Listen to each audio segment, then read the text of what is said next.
Thousands of children just wander the streets with no one to look after them, or nearly no one. The city doesn't officially do anything for them, except throw the boys in jail when they're caught stealing.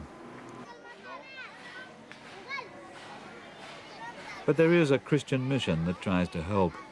It's called the Pavement Club, and it's run by the admirable Lawrence Harding, known as Mr. Lawrence by the street children to whom he and his wife spend their lives giving the ghost of a chance. The street children are allowed to come to the Pavement Club once a week.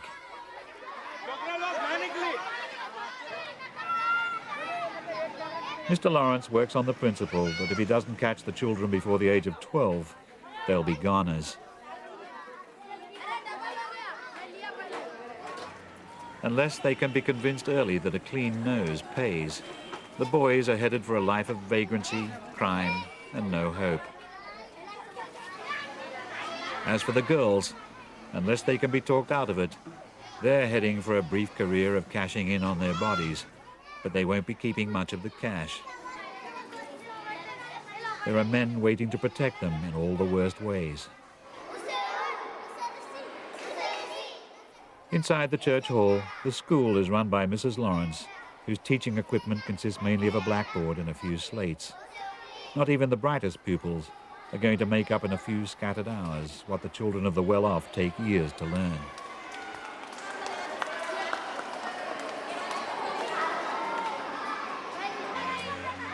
The street children even have to be taught how to play in the only fairground they will ever be able to afford, because it's free.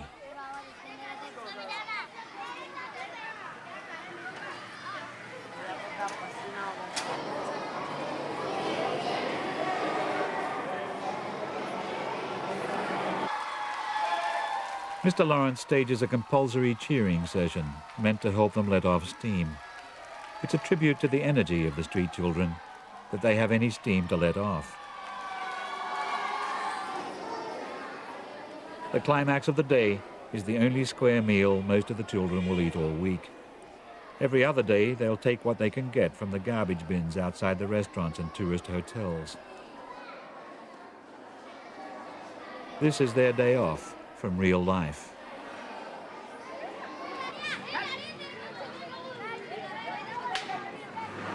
Back outside, real life starts again.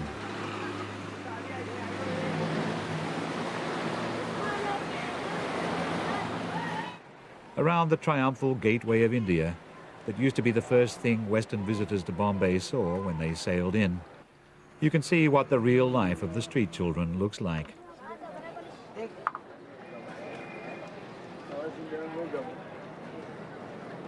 At its best, it looks wild, free, and kind of cute, like the life you would have chosen for yourself if they'd let you out of school. But what if they'd never let you in? Mahendra Shinde is a street child who made it. Today he works for the Salvation Army and has somewhere better to sleep than the toilet roof he used to call home. But he's 1 in 100, and the next generation of young hustlers are still pulling all the same tricks that he used to. How about that mineral water that the children are selling at Victoria Station? Is it genuine? No, they refill it that. They don't care that it's washed or not washed. Straight from the bottle from garbage bin, they fill with the tap water and lid put on and go near the long distance train. Hello, mineral water, mineral water. Didn't the police try to move you on? Oh yeah, they treat very badly. Sometimes they come with the roundup. They chase us, they beat us with the sticks.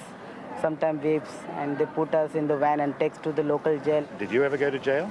Oh, I've been 7-8 times in Dongri jail, where the children live there. About 500-600 children live there. They're all treated very badly there. At least in jail you get a bed and a meal and there's a roof over your head. Isn't that sort of paradise? No, it's like a cage, like a parrot in the cage.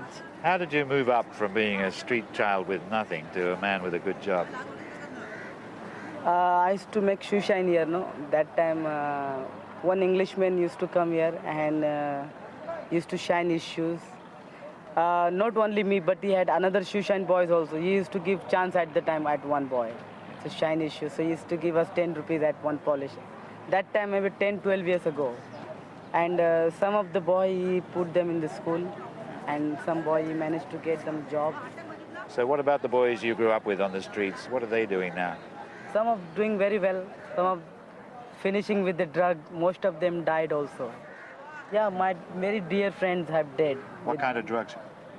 You know, heroin? Heroin? Yeah, because you can get here very cheap. About 50 rupees a gram. And you can get any corner of Bombay. You're a remarkable man, Mahendra, but for most of the street children, they really haven't got a chance, have they? Oh, they're really dying to see the chance. They're trying to have one chance. But maybe one day they will have chance.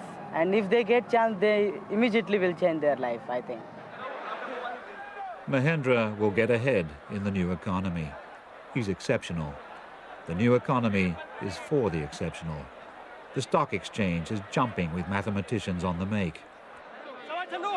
For those who can read, write and do deals, Bombay is in that exciting phase when fortunes are made every day and everyone is too frantically busy to sit down and figure out where the unexceptional fit in. But the old economy is still there on the other side of the next wall. And anyone working in it can only pray that privatization won't wipe out his job. Surely the washing machines are on their way. Until then, your laundry is still whacked out in the traditional manner. Suddenly I realized why my shirts were coming back from the laundry with that stone-washed look I hadn't seen since the 60s. Suddenly I realized why one of my shirts hadn't come back at all. It was still down there, having the sweat stains beaten out of it.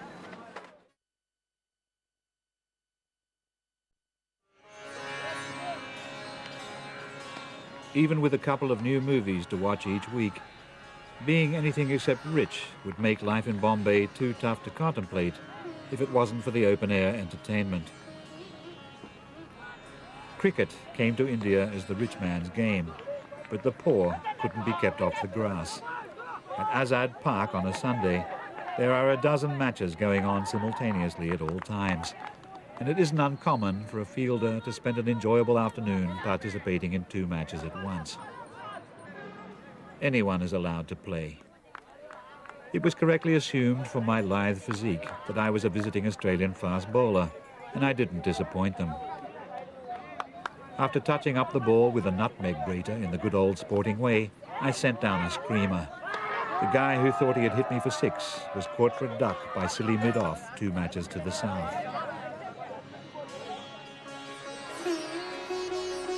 One of the nicest things about Bombay is that you don't have to be loaded to enjoy a day out.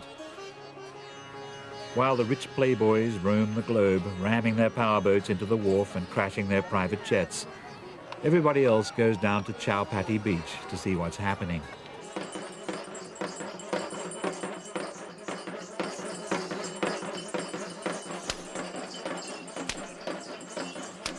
It might not look like a lot, but it beats the average daytime television talk show. Shutting yourself away is unusual enough to rank as a special event. The general opinion in Bombay is that everyone's in it together, and no one can expect to be alone without being looked at. Religion is a form of entertainment too. Indian religions put on a show that anyone can enjoy. The ashram is a combination of music hall, holiday home, animal house, wax museum and carnival. A guru expounding fine points of the ancient teachings might add an element of the lecture hall, but otherwise the general effect of a good day out is hard to beat. The friendly decor encourages exploration. The Swami in charge asked me whether I was a man of faith. I told him I was Church of England, and he said never.